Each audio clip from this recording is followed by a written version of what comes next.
కేసీఆర్ నాయకత్వం కేసీఆర్ నాయకత్వం సార్ గారి నాయకత్వం బల్లారాజేశ్వర రెడ్డి సార్ గారి నాయకత్వం జై తెలంగాణ కారు గుర్తుకే కారు గుర్తుకే వర్ధిల్లాలి కేసీఆర్ గారి నాయకత్వం వర్ధిల్లాలి హరీష్ రావు గారి నాయకత్వం వర్ధిల్లాలి బల్లారాజేశ్వర గారి నాయకత్వం కారు గుర్తుకే కారు గుర్తుకే వర్ధిల్లాలి కమలాపురం గీతాంజలి గారి నాయకత్వం కారు గుర్తుకే కారు గుర్తుకే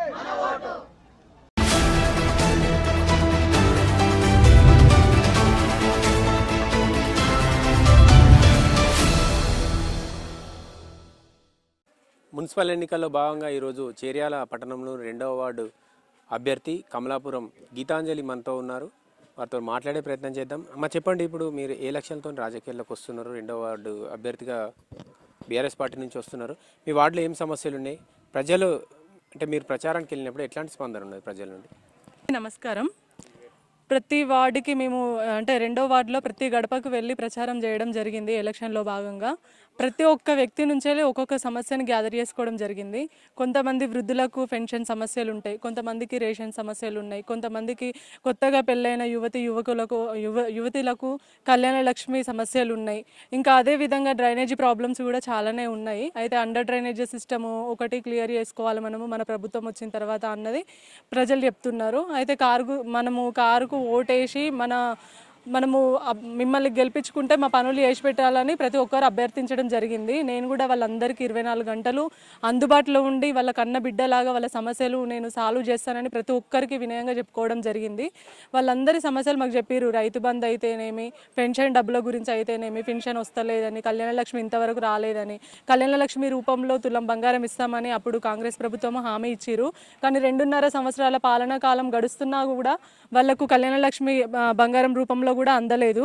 అదేవిధంగా రైతు బంధు కూడా ఒకటేసారి ఇవ్వడం జరిగింది 2.5 సంవత్సరంలో. ఇంకా మిగతా 3 సార్లు కూడా రాలేదు వాళ్ళకు.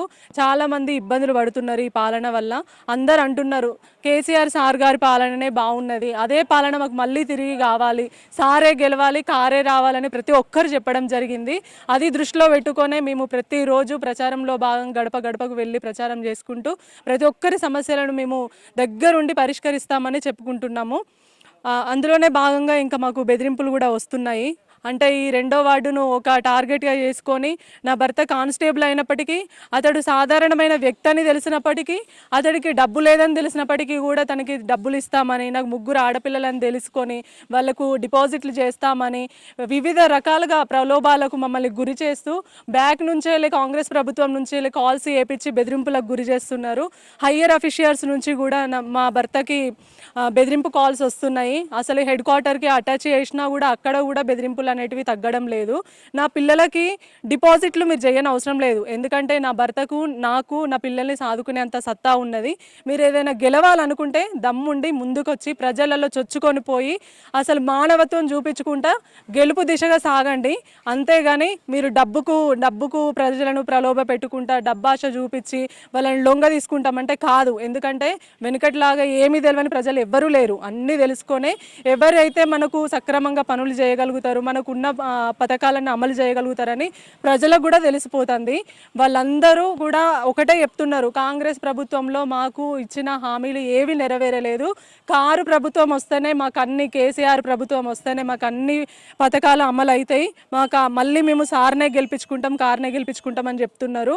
ఇంకొకటి సార్, ప్రతిసారి అతను కాటం సంజీవ్ గారు నాకు ఎదురుబడి మరి నన్ను రోడ్డు పైన నిలబెట్టి మీకు 3 ఆడపిల్లలు అంట కదా, ఏ స్కూల్లో చదువుతున్నారు, అది మీరు మమ్మల్ని విమర్శిస్తున్నారు, మీ ప్రచారం మీరు చేసుకోండి, మా ప్రచారం మేము చేసుకుంటామని వివిధ రకాలుగా నన్ను భయపెట్టడం జరిగింది. అయినా కూడా మేము సమాజాన్ని నమ్ముకొని, ప్రజలను నమ్ముకొని ముందడుగేసినాం. నేనైనా సరే, నా భర్త అయినా సరే, మాకంటూ ప్రత్యేకంగా ఒక కుటుంబం లేదు, సమాజమే మా కుటుంబం. మేము ప్రజల్ని నమ్ముకొనే ముందడుగేసినాం. వెనుకడుగు వేసేదే, తల వెనుకకు తిప్పే ప్రసక్తి ప్రసక్తే లేదు. ఇప్పుడు చెప్తున్నా, కాటం సంజీవ్ గారు మీకు ఏదైనా దమ్ము ధైర్యం ఉంటే అది ప్రజల మనసుల్లోకి చొచ్చుకొని పోయి మీ గెలుపును నిర్ధారించుకోరు మీరు. అంతేగాని ఎదుటి వ్యక్తులను ఇబ్బంది పెట్టి మీకు ఆడపిల్లలు ఉన్నారని సింపతి చూపెట్టినట్టే చూపెట్టుకుంటా మీరు ఆడపిల్లల విషయం కూడా ఆలోచించకుండా నా భర్తని ఈరోజు వివిధ రకాలుగా ప్రలోభాలకు గురి చేస్తూ అతన్ని భయపెట్టి జాబ్ పోతుంది, ఎందుకు నీకు రిస్క్ అవసరమా అని భయపెట్టడం జరుగుతుంది. కానీ అవన్నీ కరెక్ట్ కాదు సార్. మీరు గెలవాలనుకుంటే ఒకటే మార్గం, ప్రజల మనసులను గెలిచినప్పుడే గెలుపు అనేది సాధ్యమవుతుంది. అది ఒక్కటి గుర్తుపెట్టుకోండి సార్. ఇప్పటి వరకైతే మేము చేసింది అదే. మాకు సమాజంలో ఈ 2వ వార్డులో మంచి గౌరవం ఉంది. ప్రతి వార్డుకి వెళ్ళినా కూడా నా భర్తకు మంచి గౌరవం ఉన్నది. అతడు ఉద్యోగరీత్యా బయటికి వెళ్ళినా కూడా 10 మంది రోడ్డు పైన కలిస్తే బాబాయ్ చిన్నాన అది అని మాట్లాడుకుంటే వరుసలు కలుపుకొని చొచ్చుకొని పోయే వ్యక్తి. అంతేగాని ఈ రోజు ఎలక్షన్స్ అవుతున్నాయి కాబట్టి మేము వరుసలు కలుపుకొని మీలాగా మేము రాలేదు. అదొకటి గుర్తుపెట్టుకోండి. ఇప్పుడు వచ్చి ప్రజలకు ఏదో చేస్తాం, మేము ఏదో వెలుగా పెడతాము, చిన్నమ్మ పెద్దమ్మ అని ఒకటే చెప్తున్నా, మీరు డబ్బుకు లోబడి ఉండకుండి. ఇప్పటి వరకు ప్రచారం చేసిన విధానాన్ని చూస్తే, వాళ్ళందరూ నాకు రెస్పాండ్ అయిన విధానం చూస్తే మాత్రం ప్రజలందరూ వాళ్ళ ఆశీర్వాదం అంతా నా పైన ఉందని నేను నమ్ముతున్నాను గట్టిగా.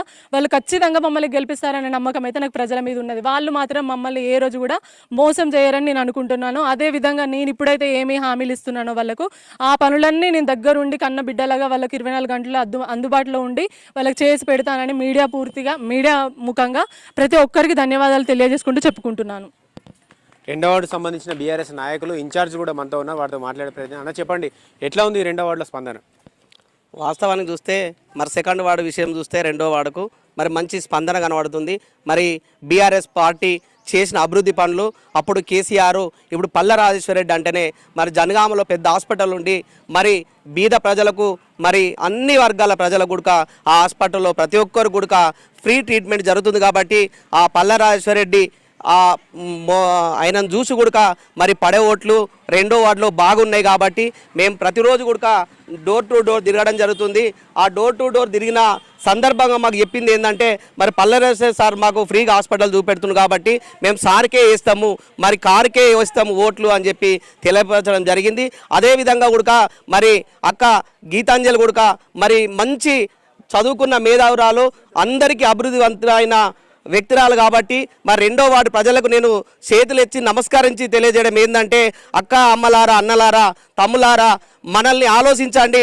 మన అక్కని మనం గెలిపించుకుంటే మనకి 24 గంటలు మన వార్డులో ఉంటుంది, మన సమస్యలు పరిష్కారం అవుతాయి. కానీ ఎవరో ఎక్కడో హైదరాబాద్కి వెళ్ళి వచ్చి ఇవాళ ఎలక్షన్ల కోసం గెలిపించుకున్నట్టుంటే మన అభివృద్ధి అనేది శూన్యమవుతుంది. వాస్తవాన్ని చూడండి, ఇక్కడ ఉన్నది బీఆర్ఎస్ ఎమ్మెల్యే, మనం గెలిపించుకుంది కూడా మరి బీఆర్ఎస్ అభ్యర్థి గీతాంజలి అక్కని కానీ గెలిపిస్తేనే మన అభివృద్ధి అనేది ముందుకు సాగుతుంది. కాబట్టి 2వ వార్డు ప్రజలకు మరీ తెలియజేయడం ఏంటంటే, మన అభ్యర్థిని మనం గెలిపించుకుందాం, మన 2వ వార్డు గీతాంజలి మనం గెలిపించుకుందాం. కాబట్టి మరి ఇది మీరు ఒక్కసారి ఆలోచించి, ఎదుటి వ్యక్తి కోసం మనకు అవసరం లేదు. మన 24 గంటలు పిలిస్తే వచ్చే వ్యక్తులు మనోళ్ళు, వాళ్ళు ఎక్కడో ఉండే వ్యక్తులను కాబట్టి వాళ్ళ కోసం ఆలోచించండి. మన కోసం, మన భవిష్యత్తు కోసం ఆలోచించి, మన పిల్ల తలాల బట్టి ఆలోచించి మీరు ఓటేయాల్సిందిగా మేము విజ్ఞప్తి చేస్తున్నాం. చేర్యాల మున్సిపల్ ఎన్నికల్లో భాగంగా మేము ప్రతి గడపకు ప్రచారం చేస్తున్నాము. మంచి స్పందన ఉంది. అందరూ ఎప్పుడైనా కేసీఆర్ గవర్నమెంట్ ఉన్నప్పుడే బాగుంది, ఈ 2.5 సంవత్సరాల్లో ఏ పనులు జరగలేదు, అభివృద్ధి పనులు అని చెప్తున్నారు జనాలు. మా గీతాంజలి అక్కకు మంచి సపోర్ట్గా మద్దతు ఇచ్చి గెలిపిస్తామని చెప్తున్నారు. పల్ల రాజేశ్వరరెడ్డి గారికి ఈ 2వ వార్డు నుంచి మంచి సార్ గిఫ్ట్ ఇస్తానని నా మనస్ఫూర్తిగా మాటిస్తున్నాను. జై తెలంగాణ, జై కేసీఆర్. సో ఎన్ని బెదిరింపులు వచ్చినా కూడా భయపడలేదు లేదు. అవసరమైతే ఆ ప్రత్యర్థికి దమ్ము ధైర్యం ఉంటే ప్రజల్లోకి చొచ్చుకెళ్ళి తన గెలుపును చూసుకోవాలని చెప్పి ఇక్కడ 2వ వార్డు అభ్యర్థి చెప్తా ఉన్నారు. ఎన్ని ప్రలోభాలు పెట్టినా లొంగకుండా కూడా ఈ 2వ వార్డు ప్రజల కష్ట సుఖాల్లో పాలు పంచుకొని 2వ వార్డు అభివృద్ధికి పాటుపడతామని చెప్పి 2వ వార్డు అభ్యర్థి చెప్తా ఉన్నాడు.